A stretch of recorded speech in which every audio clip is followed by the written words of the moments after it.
अस्सलाम वालेकुम बच्चों, मैं हूं Abdul Razzaq, lecturer in physics, government degree college Mustafabad Kasur. बच्चों, हम सेकंड ईयर की फिजिक्स में चैप्टर नंबर 15 पढ़ रहे हैं, जिसमें कल हमने ट्रांसफार्मर्स के बारे में जो टॉपिक है वो पढ़ा था। आइए ज़रा पहले हम उसके थोड़े से MCQs डिस्कस कर लेते हैं। अच्छा जी, पहला क्वेश्चन था कल, a DC motor is rotating with angular frequency of 12 radian per second. Its coil has 200 ohm resistance, 1000 turns and an area of 5 square centimetre. Field magnets are applying 500 millitesla magnetic field. What must be the current flowing through the motor when it is running at above described angular speed when connected to 12 volt battery? So भाई आपको पता है कि हमारे पास जो motor है उसका formula क्या होता है? उसका फॉर्मूला होता है I is equal to V over R. लेकिन बच्चों ये फॉर्मूला तब होता है कि जब मोटर चल नहीं रही, लेकिन जब मोटर चलना स्टार्ट हो जाएगी मैक्सिमम स्पीड के ऊपर तो वो अपनी बैक EMF भी बनाएगी, और उसके लिए हम क्या लिखेंगे? V minus E over R. अब आपको पता है जो ई का फार्मूला ये क्या होता है? ये होता है एन ओमेगा ए बी। और फिलहाल मैं कॉस अल्फा नहीं लिखूंगा क्योंकि मैं फिलहाल मैक्सिमम की बात कर रहा हूँ, सॉरी साइन अल्फा नहीं लिखूंगा या साइन थीटा नहीं लिखूंगा क्योंकि मैं फिलहाल मैक्सिमम की बात कर रहा हूँ। तो ये बन जाएगा I is equal to V minus N omega A B over R. So मैंने बताया कि बैटरी के वोल्टेजेस कितने हैं, वो 12 वोल्ट है। नंबर ऑफ टर्न्स कितने हैं? नंबर ऑफ टर्न्स हैं 1000। और उसके बाद ओमेगा की वैल्यू कितनी है? ओमेगा है 12 रेडियन पर सेकेंड। एरिया है 5 square centimetre, that means 5 into 10 to the power -4 metre square. और मैग्नेटिक फील्ड है 500 milli tesla, that means 0.5 tesla. Over resistance कितनी है? रेजिस्टेंस है 200 ओम। सो जब आप इन तमाम वैल्यूज़ को यहाँ पे पुट करोगे तो आंसर जो आएगा वो आंसर क्या होगा? आंसर होगा 4.5 एम्पियर्स। ठीक है। तो उसके बाद हम कहते हैं back motor effect is experienced in generators while back EMF is observed in motors. तो बच्चों ये सेकंड MCQ था। फिर थर्ड है, a DC voltage of 30 volt is applied to primary coil of transformer having 5000 turns. What will be the value of output drawn from the secondary coils having 10,000 turns. तो बच्चों हमारे पास ये जो NS over NP की value है फिलहाल ये कितनी गिवन है? ये गिवन है 10,000 ओवर 5000, दैट मीन्स ये है 2/1 टर्न रेशियो की वैल्यू। और क्या कहा गया कि हमें वोल्टेजेस फाइंड करने हैं, और आपको पता है चूंकि ये VS ओवर VP की के इक्वल होती है, तो अगर हमें VS फाइंड करना है तो VS क्या आएगा? 2/1 VP। तो VP कितना है? VP है 30 वोल्ट, तो आंसर क्या होना चाहिए? 60 वोल्ट। लेकिन तब जब आपने अल्टरनेटिंग करंट अप्लाई किया हो। DC डायरेक्ट करंट है, इसकी वैल्यू चेंज नहीं होती। जब ये वैल्यू चेंज नहीं होती तो सेकेंडरी कॉइल इसको अपोज नहीं करती, और जब सेकेंडरी कॉइल इसको अपोज नहीं करती तो कोई EMF इंड्यूस नहीं होती। तो इसका आंसर क्या था? इसका आंसर था 0 वोल्ट।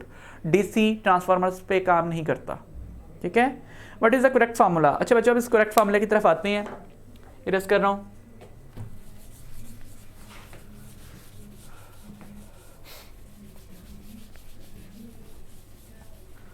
बच्चों सबसे पहले जो हमने फार्मूला लिखा था वो क्या था? वो था NS over NP is equal to VS over VP। इस हिसाब से अगर रीअरेंज करें तो NS VP और NP VS ये फार्मूला बनता है, और ये ऑप्शंस में कहीं भी मौजूद नहीं है। लेकिन अगर मैं इस पर एक और फार्मूला अप्लाई करूं, वही power input is equal to power output, that means VP IP is equal to VS IS, ये फार्मूला बन जाएगा। अगर इसको रीअरेंज करें ये बनेगा VS ओवर VP, और ये उस तरफ जाके क्या बन जाएगा? IP over IS। ठीक है। VS वहीं पे है, VP नीचे आ गया, और IS उस तरफ चला गया। ये क्या बन गया? VS over VP is equal to IP over IS। तो अब आपको पता है कि ये जो है ये इसके इक्वल भी होता है, NS ओवर NP के इक्वल होता है। जो VS ओवर VP है उसकी जगह पे आप NS ओवर NP भी पुट कर सकते हो। तो अगर आप इस फॉर्मूले को मैच करो तो क्या बनता है? NP IP is equal to NS IS। तो बच्चों ये वाली जो ऑप्शन थी, ऑप्शन D थी। अच्छा, what is the advantage of power delivered by AC over power delivered by DC over power delivered by AC? तो भाई AC लॉन्ग डिस्टेंसेस तक ट्रैवल कर सकता है एनर्जी लॉस के बगैर, लेकिन बच्चों DC की एडवांटेज क्या है कि DC बैटरीज में स्टोर हो सकता है। तो ये कल वाले हमारे क्वेश्चंस थे। ठीक है।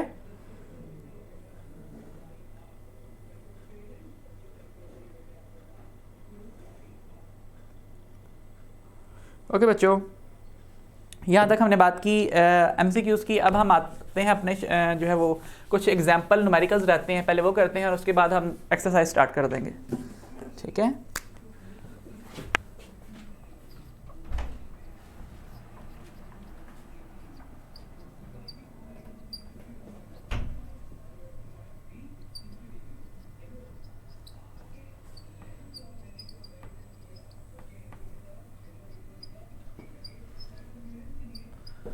अच्छा जी,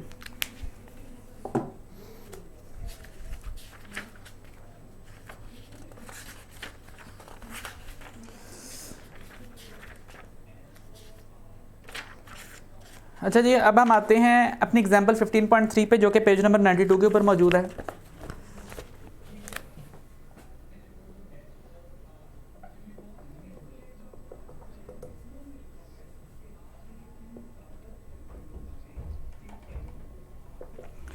जी क्वेश्चन क्या है, an EMF of 5.6 volt is induced in a coil when current in a nearby coil is decrease from 100 to 20 ampere.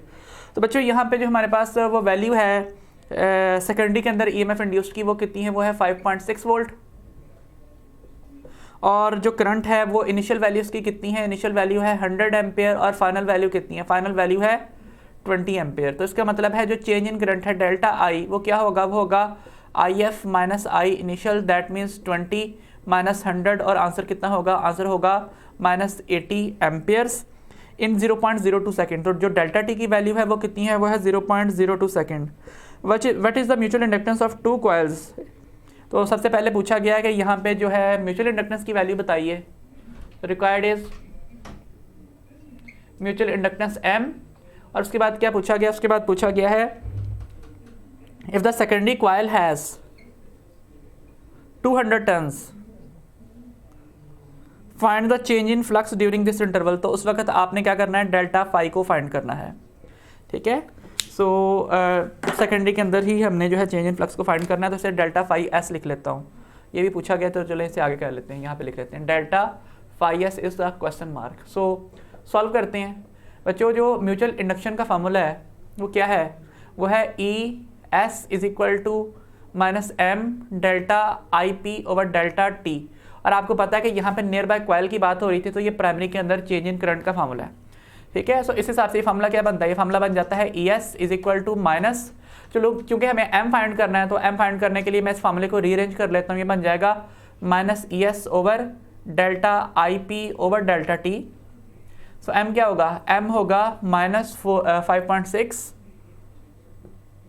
Over delta I कितना है, माइनस 80 ओवर टाइम कितना है 0.02 सेकेंड। बच्चों हमें हर हाल में आंसर पॉजिटिव में लाना होता है, तो अगर ये माइनस ये वाली वैल्यू नेगेटिव ना होती तो मैं यहाँ पे माइनस साइन को वैसे ही ओमिट कर देता, क्योंकि हमें तमाम आंसर्स बुक में पॉजिटिव में लिखे हुए मिलते हैं। और नेगेटिव का मतलब वैसे भी यही होता है कि वो ऑपोजिशन की सेंस शो करता है, वो कोई फिजिकल इस तरह की और मीनिंग नहीं रखता, ठीक है, वो सिर्फ ऑपोजिशन को शो करता है। तो इस हिसाब से जो हमारे पास म्यूचुअल इंडक्टेंस आएगी वो कितनी होगी, वो होगी 1.4 into 10 to the power 3 henry, या फिर 1.4 किलो हेनरी। तो ये म्यूचुअल इंडक्टेंस है। अब उन्होंने क्या कहा है, आपने ये डेल्टा फाई एस फाइंड करना है, तो अगर मैं Faraday's law of electromagnetic induction लगाऊं तो वो क्या होगा, minus N S delta phi S over delta T. तो इस हिसाब से डेल्टा फाई एस क्या बन जाएगा, वो बन जाएगा E S delta T over N S. तो बच्चों अगर मैं इस फॉर्मूले में यहाँ पे वैल्यूज पुट कर लूँ तो क्या बनता है, delta phi S is equal to, अब देखिएगा मैं माइनस साइन वैसे हटा लूँगा, 5.6 इंटू टाइम कितना है 0.02, और एन एस कितना है, एन एस है 200। सो इसका आंसर कितना होगा, इसका आंसर होगा 5.6 into 10 to the power -4 weber, ठीक है। आप इसे 560 माइक्रो वेबर भी लिख सकते हो। तो ये हमारी एग्जांपल थी 15.3। अब हम चलते हैं अपनी नेक्स्ट एग्जांपल की तरफ, और नेक्स्ट एग्जांपल है एग्जांपल 15.4 पेज नंबर 94 के ऊपर।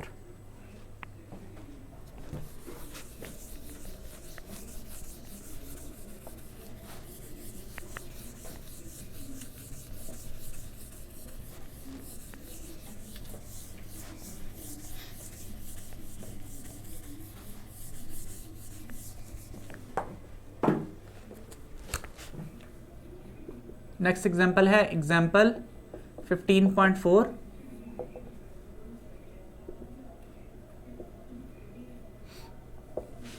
क्वेश्चन है the current in a coil of 10,000 turns, that means number of turns given है वो है 10,000, is change from 5 ampere to 0 ampere. That means delta I कितना होगा, वो होगा I F minus I initial, that means 0 minus 5 या फिर -5 ampere, और टाइम कितना है, delta T is 0.2 second. An average E M F of 50 volt is induced during this interval. What is the self inductance of the coil. So पूछा क्या गया, पूछा गया है self inductance. Required is self inductance L, ये पूछी गई है। उसके बाद what is the flux through each turn when a current of 6 ampere is flowing, that means if constant current I is 6 ampere और ये कांस्टेंट है, तो उस वक्त आपने क्या बताना है, उस वक्त आपने बताना है फाई की वैल्यू को। ठीक है,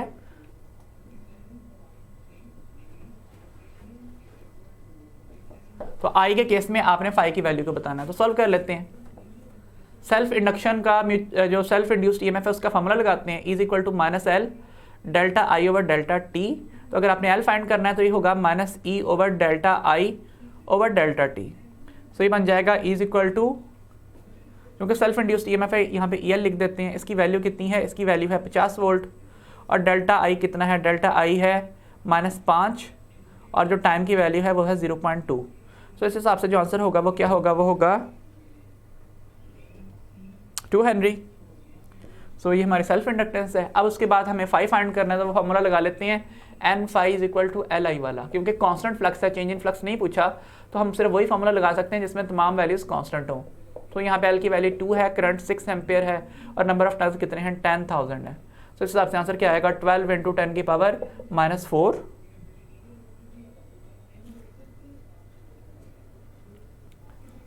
10,000 टर्न्स है।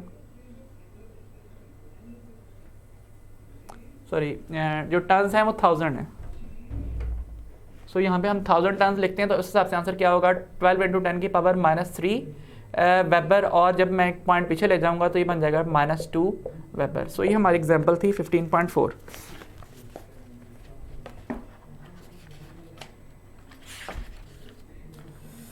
अच्छा जी, उसके बाद एग्जांपल 15.6 है, पेज नंबर 100 के ऊपर है, उसकी बात करते हैं।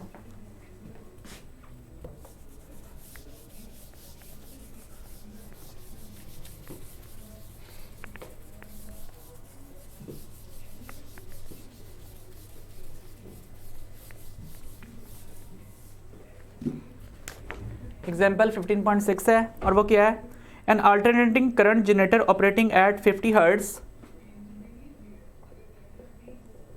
Has 200 turns. तो इसके नंबर ऑफ टर्न्स गिवन है, वो कितने हैं, वो हैं 200। The coil has an area of 120 square centimetre या फिर 120 into 10⁻⁻4 metre square. What should be the magnetic field in which coil rotates in order to produce an maximum EMF of 240 volts? So ये हमने find करना है। और required क्या है, required है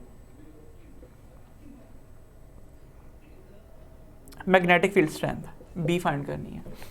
सो मैक्सिमम ईएमएफ का फॉर्मूला क्या है, मैक्सिमम ईएमएफ का फॉर्मूला है E0 is equal to n omega A B. अगर मैक्सिमम ना हो, इंस्टेंटेनियस हो, तो साथ साइन थीटा भी आता है।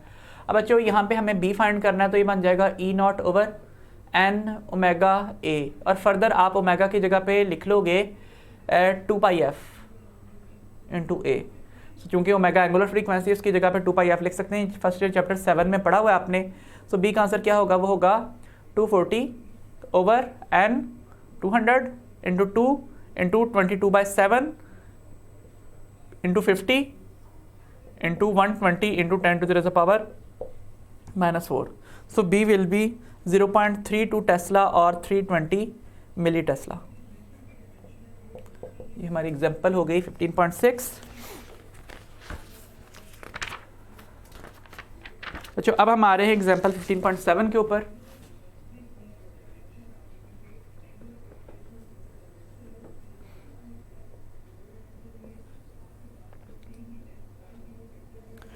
ओके जी, a permanent magnet DC motor is run by a battery of 24 volts. तो 24 वोल्ट की बैटरी लगानी है।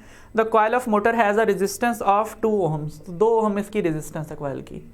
और if it develops a back EMF of 22.5 volt when driving the load at normal speed, what is the current when motor just start up and also find the current when motor is running at normal speed. So required क्या है, required है I1 and I2। साथ आप लिख सकते हो कि I1 वो करंट है जब मोटर स्टार्ट हो रही है और I2 वो करंट है जब मोटर नॉर्मल स्पीड पे चल रही होगी।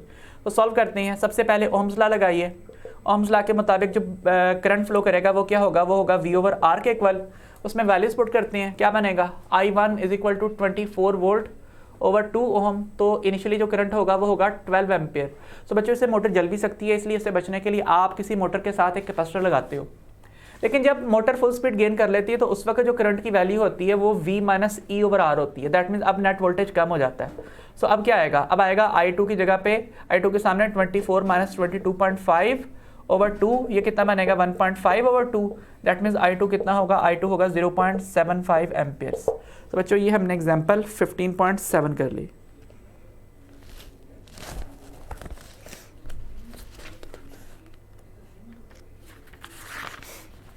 अब है एग्जाम्पल 15.8 पेज नंबर 106।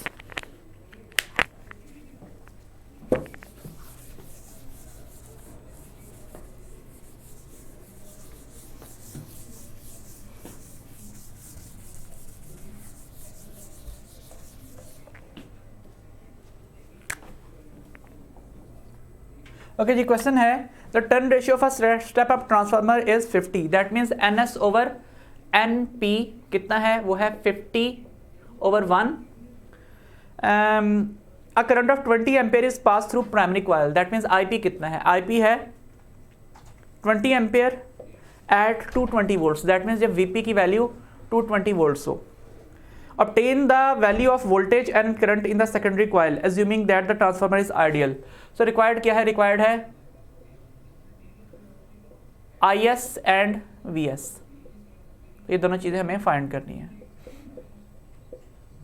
सॉल्व कर लेते हैं। सबसे पहले फॉर्मूला लगाते हैं VS over VP is equal to NS over NP, या फिर VS is equal to NS over NP into VP। NS over NP 50 over 1 है, जबकि जो VP है वो 220 वोल्ट्स है। तो इसका मतलब है ये आंसर कितना आ जाएगा 1100 वोल्ट्स। और उसके बाद जब हम IS फाइंड करने लगेंगे तो वो फॉर्मूला लगा लेते हैं VP IP is equal to VS IS। Input power ideally output power के बराबर होती है। तो ये फॉर्मूला लगाते हैं, IS फाइंड करना है, क्या बन जाएगा IS is equal to VP IP over VS। तो ये फॉर्मूला बन जाएगा। अब इसमें वैल्यूज पुट कर लेते हैं, क्या बनेगा IS is equal to VP, और VP की वैल्यू कितनी है 220, VS है 11,000। सो साथ IP से मल्टीप्लाई कर लेते हैं और IP कितना है 20 एम्पेयर। तो बच्चों ये 1 ओवर 50 बनेगा। दैट मीन्स 2 ओवर 5 होगा, और 2 ओवर 5 का आंसर क्या होता है 0.4 एम्पेयर। बच्चों अगर आपको यहाँ पे वोल्टेज फाइंड करने को ना कहा जाता, सिर्फ नंबर ऑफ टर्न्स फाइंड करने को कहा जाता, तो फिर आप डायरेक्टली उस फॉर्मूले को चेंज भी कर सकते थे, जैसे कि मैं अभी थोड़ी देर पहले आपको बता भी चुका हूँ अपने MCQs के अंदर। अगर आप यहाँ पे फॉर्मूला इस तरह लिख लेते हैं कि चूंकि IS ओवर IP, चलो IP ओवर IS ये किसके इक्वल है, ये है VS ओवर VP के इक्वल, तो ये फर्दर NS ओवर NP के इक्वल भी होता है। तो अगर ये इक्वल होते हैं तो आप इनमें से सिर्फ इन टर्म्स को इंक्लूड करो जो कि हमें चाहिए।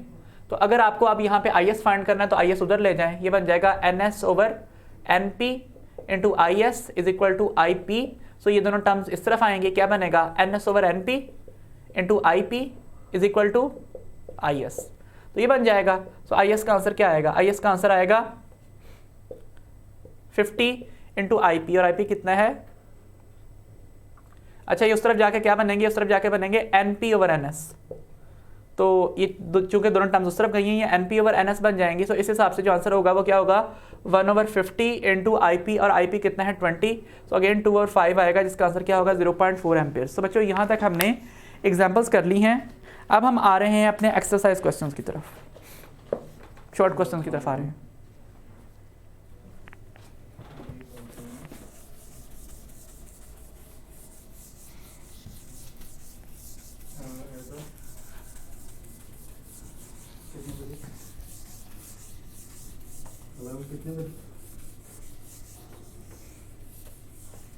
ओके, और ये ऐसा क्या था? ओके, आप मुझे सेंड करो।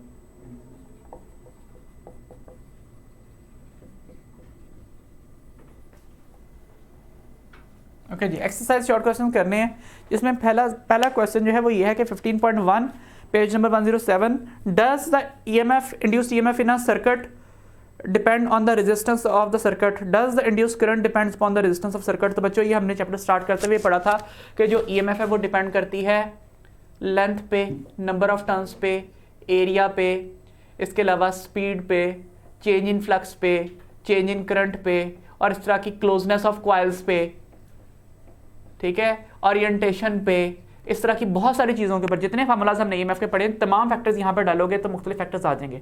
ईएमएफ इन तमाम फैक्टर्स पर डिपेंड करती है लेकिन रेजिस्टेंस पर डिपेंड नहीं करती। मैं इस मार्कर को भी किसी मैग्नेटिक फील्ड के परपेंडिकुलर मूव करूंगा तो इसके अंदर भी इंडिविजुअल जो एटम्स या मॉलिक्यूल्स हैं वो डाइपोल्स बन जाएंगे, दैट मीन्स ईएमएफ इंड्यूस हो जाएगी, लेकिन फ्लो नहीं कर पाएंगे। क्यों? क्योंकि रेजिस्टेंस बहुत हाई है। और अगर फ्लो नहीं कर पाएंगे तो इसका मतलब है कि जो करंट है, इंड्यूस करंट, वो ईएमएफ पे डिपेंड करने के साथ साथ रेजिस्टेंस पे भी डिपेंड करता है। तो करंट रेजिस्टेंस पे डिपेंड करता है। इंसुलेटर्स की रेजिस्टेंस नियर इन्फिनिटी होती है, इसलिए करंट नियर जीरो होता है। तो इंसुलेटर्स के अंदर करंट फ्लो नहीं करता, लेकिन जैसे ही आप यहाँ पे रेजिस्टेंस को कम करोगे तो करंट क्या कर जाएगा? करंट बढ़ जाएगा। इसका मतलब है इंड्यूस ईएमएफ इन तमाम फैक्टर्स के ऊपर डिपेंड करती है जो मैंने ऊपर लिखे हैं। करंट भी इन तमाम फैक्टर्स के ऊपर डिपेंड करता है, लेकिन एडिशनली रेजिस्टेंस पे भी डिपेंड करता है, और ईएमएफ रेजिस्टेंस के ऊपर डिपेंड नहीं करती। ठीक है, तो ये आपने आंसर कर देना है। फार्मूलाज का रेफरेंस देना कि आपने ये तमाम चीज़ें कहाँ से लिखी हैं। मोशनल ईएमएफ का फार्मूला है, ठीक है, Faraday's law of electromagnetic induction है, सेल्फ इंडक्टेंस है, म्यूचुअल इंडक्टेंस है, और इसके अलावा वो जो ईएमएफ का फार्मूला अपने जनरेटर के लिए पढ़ा है, N omega A B sine theta, वो वाला फार्मूला भी आपने यहाँ पे पुट करना है। तो तमाम फार्मूलों का हवाले देने के बाद आपने क्वेश्चन कंप्लीट कर लेना है। ठीक है, तो यहाँ पे मैंने बात किसकी की है? 15.1 की बात की है। अब है 15.2। A square loop of wire is moving through a uniform magnetic field. The normal to the loop is oriented parallel to the magnetic field. Is EMF induced in the loop? तो भाई लेट्स से मैं कहता हूँ कि हमारे पास एक loop है, square loop, और ये लूप इस तरह से ओरिएंटेड है कि जो इसका नॉर्मल है ना वो इस तरफ बन रहा है, और ये जो नॉर्मल के साथ मैग्नेटिक फील्ड भी इसके साथ क्या है? पैरेलल है। सो मैग्नेटिक फील्ड भी यहाँ पे इस डायरेक्शन में गुजर रही है।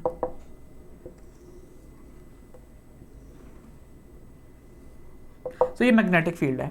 उन्होंने पूछा है कि क्या ईएमएफ इंड्यूस होगी। तो बच्चों ईएमएफ का फार्मूला क्या है? ईएमएफ का फार्मूला है -n delta phi over delta T. तो बच्चों अगर तो डेल्टा फाई जीरो है तो इसका मतलब है ईएमएफ भी जीरो है। नंबर ऑफ टर्न्स भी चेंज हो सकते हैं, उससे भी ईएमएफ इंड्यूस हो सकती है, लेकिन फिलहाल मैंने क्या कहा है कि डेल्टा फाई जीरो है तो ईएमएफ भी जीरो है। इसका मतलब है कि अगर आप इस कॉइल को मूव करो, दैट मीन्स वेलोसिटी को क्या रख दो? मैग्नेटिक फील्ड के साथ इस तरह से रखोगे जो थीटा बने वो क्या बने? 0 डिग्री बने। तो साइन 0 डिग्री क्या होता है? साइन 0 डिग्री 0 होता है। इसका मतलब है कि मोशनल ईएमएफ के केस में अगर मैं यहाँ पे माइनस वीबीएल साइन थीटा लगाने की कोशिश करूँ तो आंसर क्या आएगा? आंसर आएगा 0। ठीक है, क्योंकि वेलोसिटी और मैग्नेटिक फील्ड में जो एंगल है वो 0 बन जाएगा, और उसकी वजह से चेंज इन फ्लक्स नहीं होगा।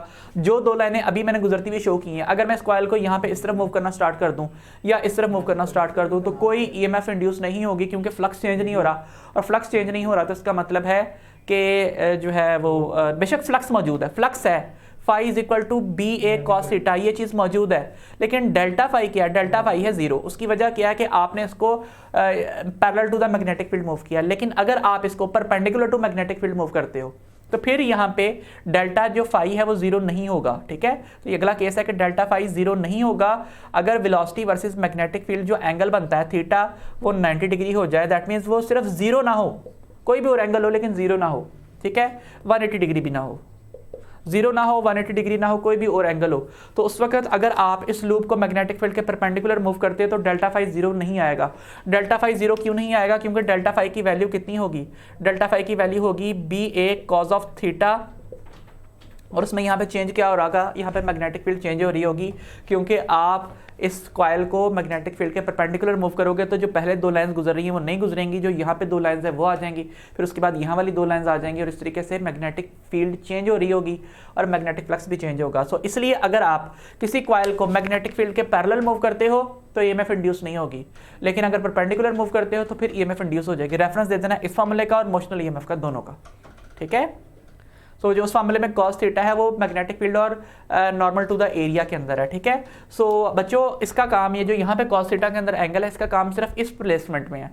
अगर मैं ये कॉइल इस तरह से प्लेस कर लेता, फिर मैं इसको बेशक इधर को मूव करता, इधर को मूव करता, जो मर्जी करता, बेशक यहाँ पे जो एंगल है वो बेशक 90 डिग्री होता भी, तो भी चूंकि cos 90 0 होता है, सो उस केस में कोई ईएमएफ इंड्यूस नहीं थी होनी, क्योंकि फ्लक्स चेंज ही नहीं था हो पाना। सो फिर से बता रहा हूँ कि जहाँ जो यहाँ पे ये वाला cos थीटा है, ये है नॉर्मल में और मैग्नेटिक फील्ड में एंगल, इसके 0 डिग्री बनते हुए हमारे पास ये जो वीबीएल साइन थीटा का फार्मूला ये अप्लाइड है। तो अब अगर आप इसको पैरेलल मूव करोगे ईएमएफ इंड्यूस नहीं होगी। लेकिन अगर आप इसको परपेंडिकुलर मूव कर लोगे तो चूंकि फ्लक्स डेल्टा फ्लक्स जीरो नहीं है, that mean change in flux zero नहीं है, तो इसका मतलब है अब ईएमएफ इंड्यूस होगी। और अगर मैंने इस कॉइल को यहाँ पे इस तरह रखने के बजाय इस तरह रख लिया होता तो ये फार्मूला cos 90 की वजह से जीरो हो चुका होता, और फिर आप बेशक इस तरह मूव करते, इस तरफ मूव करते या जिस तरफ मर्जी मूव करते, फिर कोई ईएमएफ इंड्यूस नहीं होनी थी। ठीक है, सो ये हमारी जो है वो 15.2 वाला जो शॉर्ट क्वेश्चन है उसकी बात कर ली है। बच्चों कोई कन्फ्यूजन है तो साथ साथ टाइप करते जाएं, मैं भी देखता हूँ आपके क्वेश्चन। फिर है 15.3, क्या कहा गया? A light metallic ring is released from above into a vertical bar magnet viewed from above. Does the current flow clockwise or anti-clockwise in the ring? तो बच्चों देखो, यहाँ पे जब मैं एक मैग्नेट रखता हूँ और इधर है नॉर्थ और इधर है साउथ, और यहाँ पे ऊपर से मैं एक रिंग को गिराता हूँ, ठीक है, ये रिंग है, इसका ये वाला हिस्सा हमारी साइड पे और जो वो वाला हिस्सा है वो हमसे अवे है। तो बच्चों अगर ये रिंग नीचे की तरफ गिरेगा तो इसमें जो मैग्नेटिक फ्लक्स है वो जीरो से मैक्सिमम होगा। जारी बात है यहाँ पे मैग्नेटिक फील्ड लाइंस है ना, इस तरह से जो जारी बात है लूप कंप्लीट कर रही हैं, इनकम्प्लीट नहीं होती, ये हमेशा लूप कंप्लीट करती हैं मैग्नेटिक फील्ड लाइंस। तो यहाँ पे ये मैग्नेटिक फील्ड लाइंस है, जैसे ही आप इस लूप को इसके करीब लेके आओगे तो इसमें से फ्लक्स इंक्रीज करेगा और ये चेंज इन फ्लक्स को अपोज करेगा। और उसका क्या तरीकाकार है कि नॉर्थ के सामने बनाओ नॉर्थ और उसके अवे बना लो साउथ।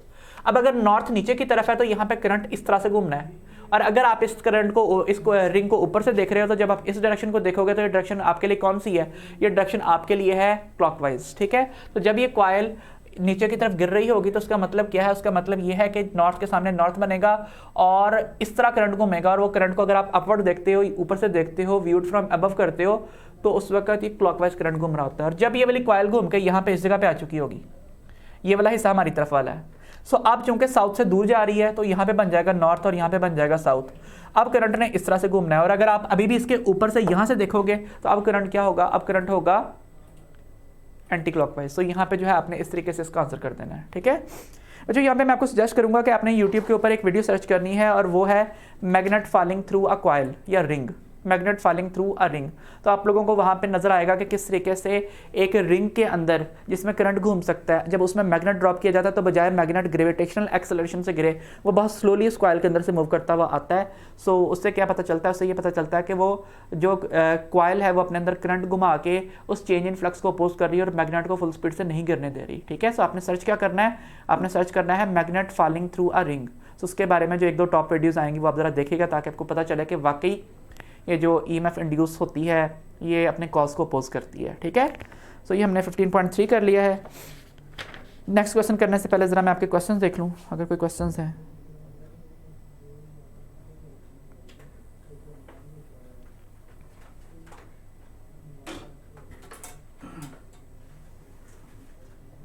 ओके, अभी तो मुझे कोई क्वेश्चंस नज़र नहीं आ रहे, हम अपने अगले क्वेश्चन की तरफ चलते हैं।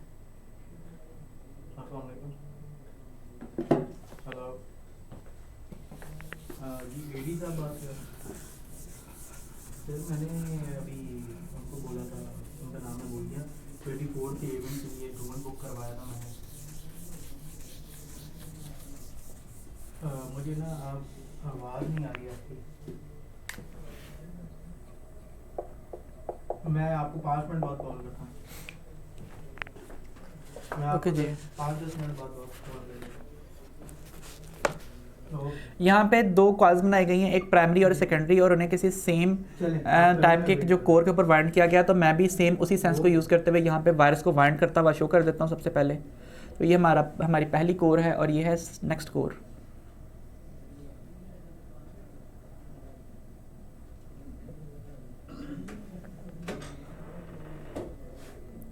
यहाँ पे जो वाइंडिंग की सेंस है सेम उसी सेंस में यहाँ बना रहा हूँ मैं। बुक ने इस तरह से वाइंडिंग सेंस शो किया तो मैं भी सेम वैसे ही वाइंडिंग सेंस यहाँ पे शो कर रहा हूँ।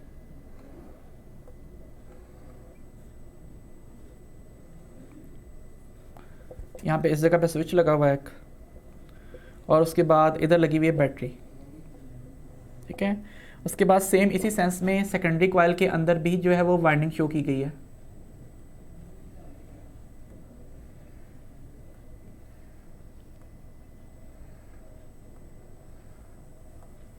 और यहाँ पे लगाया गया एक रेजिस्टर। और क्वेश्चन क्या है? क्वेश्चन ये है what is the direction of current through the resistor R in figure when switch S is close. तो भाई सबसे पहले एस को क्लोज करते हैं। जैसे ही एस को क्लोज किया यहाँ पे करंट अपवर्ड फ्लो किया, करंट अपवर्ड फ्लो किया तो इसका मतलब है करंट ने इस तरह घुमा, और जब करंट इस तरह घूमेगा तो जो मैग्नेटिक फील्ड बनेगी वो इस डायरेक्शन में बनेगी राइट हैंड ग्रिप रूल से। ये सारी बातें लिखनी है आपने। तो राइट हैंड ग्रिप रूल से यहाँ पे इस डायरेक्शन में मैग्नेटिक फील्ड बनना शुरू हो जाएगी। दैट मीन्स इस डायरेक्शन में नॉर्थ होगा और उसकी स्ट्रेंथ जीरो से बढ़ के क्या हो जाएगी, एक मैक्सिमम वैल्यू तक आ जाएगी। ठीक है, जैसे ही आपने करंट इंक्रीज ये कनेक्ट किया तो करंट जो है वो अपनी जीरो वैल्यू से स्टार्ट होकर अपनी मैक्सिमम वैल्यू के ऊपर आई के ऊपर आया, और उसी हिसाब से जो मैग्नेटिक फील्ड थी जिसका formula mu naught mu R N I था, उसमें जब करंट बढ़ा है तो उसका मतलब है जो बी की इनिशियल वैल्यू जीरो से बी की फाइनल वैल्यू बी तक आई है, that means change in magnetic field हुई है, और चेंज इन मैग्नेटिक फील्ड हुई है तो इसका मतलब है फ्लक्स चेंज हुआ है। और ये फ्लक्स अगर प्राइमरी में चेंज हुआ है तो उस फ्लक्स ने लिंक होना है सेकेंडरी के साथ, और वहाँ पे भी क्या होना है, वहाँ पे भी फ्लक्स चेंज होना है। सो जब सेकेंडरी कॉइल के अंदर फ्लक्स चेंज होगा तो वो इस बढ़ते हुए ईएमएफ को अपोज करने के लिए नॉर्थ के सामने क्या बनाएगा, नॉर्थ बनाएगा। तो दैट मीन्स जब हमारे पास स्विच ऑन होगा, that means switch is closed, तो उस वक्त क्या होगा, उस वक्त ये होगा कि नॉर्थ के सामने क्या बनेगा, नॉर्थ बनेगा। और अगर नॉर्थ के सामने नॉर्थ बनेगा तो आपने क्या अप्लाई कर देना है, आपने अप्लाई कर देना है राइट हैंड ग्रिप रूल। ठीक है, राइट हैंड ग्रिप रूल से आपने बताना है कि उस वक्त जो हमारी ये कॉइल है, चूंकि वो नॉर्थ इधर को बना रही है तो उसमें करंट इस तरह घूमना चाहिए। तो अगर ये वाली कॉइल भी इस नॉर्थ के सामने अपना नॉर्थ बनाना चाहती है तो उसका मतलब है इसमें करंट को इस तरह घूमना चाहिए। अगर करंट को इस तरह घूमना चाहिए तो सामने आपके देखने वाले हिस्से से ऊपर की तरफ जाएगा, इसका मतलब है ये हिस्सा अपवर्ड है और ये हिस्सा डाउनवर्ड है, ये हिस्सा पॉजिटिव बन चुका है और ये हिस्सा नेगेटिव बन चुका है। अब अगर आपने पाथ कंप्लीट किया हुआ तो करंट किस तरफ फ्लो करेगा, करंट किस डायरेक्शन में होगा, वो होगा टुवर्ड्स राइट, तो राइट डायरेक्शन में होगा। उसके बाद आपने क्या करना है, उसके बाद आपने स्विच क्लोज करना है। ठीक है, सो अब आपने क्या किया है, ओपन करना है। अब आपने क्या करना है, स्विच ओपन करना है। स्विच ओपन करोगे तो ये सारा केस मैंने किस लिए लिखा था, स्विच ऑन करते हुए लिखा था, स्विच क्लोज करते हुए लिखा था। अब स्विच ऑफ होगा तो जो इनिशियल करंट आई था वो डिक्रीज होके क्या हो जाएगा, वो डिक्रीज होके जीरो हो जाएगा। इसका मतलब है जो मैग्नेटिक फील्ड है वो भी बी से डिक्रीज होके क्या हो जाएगी, जीरो हो जाएगी। That means change in flux होगा क्योंकि चेंज इन मैग्नेटिक फील्ड आ रही है। सो ये सारी बातें आपने लिखनी है और वही प्राइमरी के अंदर भी आएगी और सेकेंडरी के अंदर भी आएगी। ठीक है, सो ये तमाम बातें आपने एक्सप्लेन करनी है। उसके बाद आपने कहना कि अगेन अगर हम यहाँ पे देखें तो चूंकि ये मैग्नेटिक फील्ड स्विच ऑफ करते ही डिक्रीज हो रही होगी, ये लाइन्स आहिस्ता आहिस्ता गायब होना शुरू हो जाएंगी, तो उसको सपोर्ट करने के लिए, इसको बरकरार रखने के लिए ये जो नेबरिंग कॉइल है ये उसके सामने साउथ बना लेगी, और साउथ बना लेगी तो उसकी मैग्नेटिक फील्ड लाइन्स इस डायरेक्शन में हो जाएंगी। ठीक है, सो कम होती हुई मैग्नेटिक फील्ड को बरकरार रखने के लिए ये वाली कॉइल नॉर्थ के सामने साउथ बनाएगी। दैट मीन्स यहाँ पे नॉर्थ वर्सेस क्या बनेगा, साउथ बनेगा। और चूंकि ये बन रहा है हमारा नॉर्थ जो इस कॉइल का है, यहाँ पे तो साउथ बन रहा है लेकिन जो नॉर्थ बन रहा है वो इस डायरेक्शन में बन रहा है। राइट हैंड ग्रिप रूल लगाएं तो करंट ने इस तरह घूमना है, फिर करंट की डायरेक्शन यहाँ पे डाउनवर्ड हो जाएगी, और यहाँ पे अगर करंट डाउनवर्ड और यहाँ पे अपवर्ड होती है तो ये बन जाएगा नेगेटिव, ये बन जाएगा पॉजिटिव, और फिर जो करंट फ्लो करेगा वो किस तरफ फ्लो करेगा, वो टुवर्ड्स लेफ्ट फ्लो करेगा। सो ये सारी बातें आपने लिखनी है, कम से कम आधे से ज़्यादा पेज आपको यहाँ पे सारी बातें एक्सप्लेन करने के लिए रिक्वायर्ड होगा। ठीक है, तो यहाँ पे मैंने बात कर ली है 15.4 वाले शॉर्ट क्वेश्चन की। अब हम आते हैं 15.5 के ऊपर। बच्चों दो लाइन का आंसर देकर ये मत समझना कि आपको 2 मार्क्स पूरे मिलेंगे। आप लोग अब 9th-10th में नहीं हो कि आप दो लाइनों के आंसर्स लेके समझो कि आपके मार्क्स जो हैं वो पूरे हो जाएंगे। ठीक है, सो अब मैं आता हूँ शॉर्ट क्वेश्चन 15.5 के ऊपर। बच्चों 15.5 क्वेश्चन ये है कि does the induced EMF always acts to decrease the magnetic flux through the circuit. तो भाई फार्मूला कहा गया कि हमारे पास जो फार्मूला है चेंज इन फ्लक्स वाला, उसकी वजह से इंड्यूस्ड ईएमएफ की जो एक्सप्रेशन है वो Faraday's law of electromagnetic induction से स्टार्ट करना है। हमने लिखना है कि we know that the Faraday's law of electromagnetic induction is given by is equal to -n delta phi over delta T, और फिर आपने कहना है कि यहाँ पे नेगेटिव साइन ये शो कर रहा है कि इंड्यूस्ड ईएमएफ की डायरेक्शन ऐसी है कि वो चेंज इन फ्लक्स को अपोज करता है। तो अब जो यहाँ पे ये कहा है उन्होंने कि always act to decrease the magnetic flux, तो हमने यहाँ भी देखा है कि ऐसा नहीं है। ठीक है, हमने ही बताना है कि ये जो ईएमएफ है ये क्या करता है, ये चेंज इन फ्लक्स को अपोज करता है। दैट मीन्स ये चाहता है कि फ्लक्स क्या रहे, फ्लक्स रहे कांस्टेंट। ठीक है, सो अगर डेल्टा फाई इंक्रीज कर रहा होगा तो ई जो है वो उसको मेंटेन रखने के लिए मोमेंटरली उसको क्या करने की कोशिश करेगा, डिक्रीज करने की कोशिश करेगा। और अगर डेल्टा फाई हमारा खुद डिक्रीज हो रहा हो तो EMF जो E है उसकी डायरेक्शन ऐसी होगी कि वो फ्लक्स को मेंटेन रखने के लिए उसको मोमेंटरली इंक्रीज करने की कोशिश करेगी, लेकिन सारी बात है कामयाब नहीं हो पाएगी। कामयाब हमेशा सोर्स होती है, वो जिसके साथ पावर लगी हुई है ना, कोई बैटरी वगैरह, वो कामयाब होती है, इसने सिर्फ कोशिश ही करनी होती है, ठीक है। सो इसलिए EMF की डायरेक्शन हमेशा ऐसी नहीं होती कि वो अपने कॉज को डिक्रीज करने की कोशिश करे, दैट मीन्स वो फ्लक्स को डिक्रीज करने की कोशिश करे। अगर फ्लक्स कम हो रहा है तो उसने बढ़ाना है, बढ़ रहा है तो कम होना है, कम करना है। तो ये हमारे पास जो है Faraday's law of electromagnetic induction से इस क्वेश्चन का आंसर था। अब ज़रा मैं दोबारा से ज़रा आपके क्वेश्चंस देख लूँ। बच्चों कोई क्वेश्चन है तो काइंडली टाइप कीजिए, मैं लेक्चर वाइंड अप करने वाला हूँ अभी।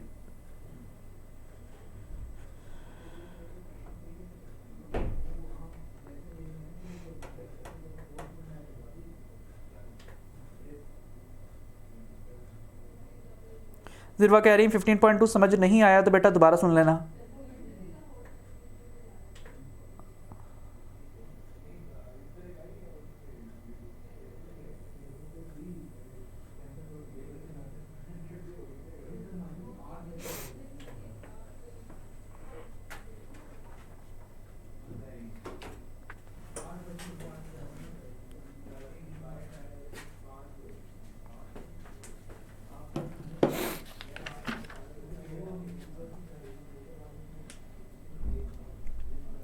अच्छा जी 15.2 दोबारा एक्सप्लेन कर देता हूँ। बच्चों हमारे पास एक स्क्वायर लूप है और स्क्वायर लूप का नॉर्मल किस तरफ है, इस तरफ है।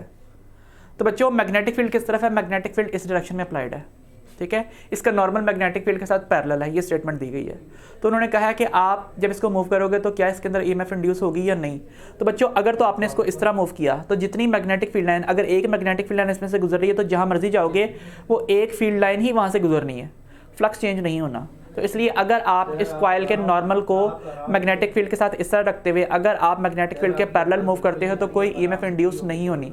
लेकिन अगर आप इसके परपेंडिकुलर मूव करते हो तो पहले ये फील्ड लाइन जिसमें से गुजर रही थी अब नहीं गुजरेगी, अब यहाँ मौजूद कोई फील्ड लाइन इसके अंदर से गुजर रही होगी। तो इसका मतलब है अगर आप इस कॉइल को का नॉर्मल मैग्नेटिक फील्ड के साथ पैरेलल रखते हुए इसे मैग्नेटिक फील्ड के परपेंडिकुलर मूव करते हो तो मोशनल EMF के फार्मूले का हवाला देके आपने कहना है कि अब हमारे पास EMF इंड्यूस होगी। लेकिन बच्चों अगर आपने इस कॉइल को इस तरह रखा तो उसका नॉर्मल इस तरफ है और नॉर्मल इस तरफ है और मैग्नेटिक फील्ड इस तरफ है, दैट मीन्स नॉर्मल में और मैग्नेटिक फील्ड में एंगल 90 बन रहा है और cos 90 जीरो होता है। तो इसका मतलब है इसमें से कोई फ्लक्स पास नहीं कर रहा क्योंकि ये वाली थिकनेस वर्चुअली जीरो होती है एरिया की, वॉल्यूम की बात नहीं कर रहे, एरिया की बात कर रहे हैं।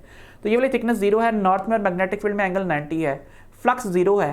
अब आप बेशक इसको इस तरह मूव करो या आप मूव करो इसको इस तरह से, कोई EMF इंड्यूस नहीं होनी, ठीक है। सो ये 15.2 को मैंने ज़रा दोबारा भी एक्सप्लेन कर दिया है, लेकिन बच्चों आप लोग ज़रा उसको लेक्चर को भी दोबारा रिवाइंड करके सुनिएगा, ठीक है। ओके बच्चों यहाँ पे हम अपना लेक्चर वाइंड अप करते हैं। इंशाल्लाह ताला कल मिलेंगे हम, बाकी के शॉर्ट क्वेश्चंस कल हम कंटिन्यू करेंगे। फिलहाल के लिए खुदा हाफिज़।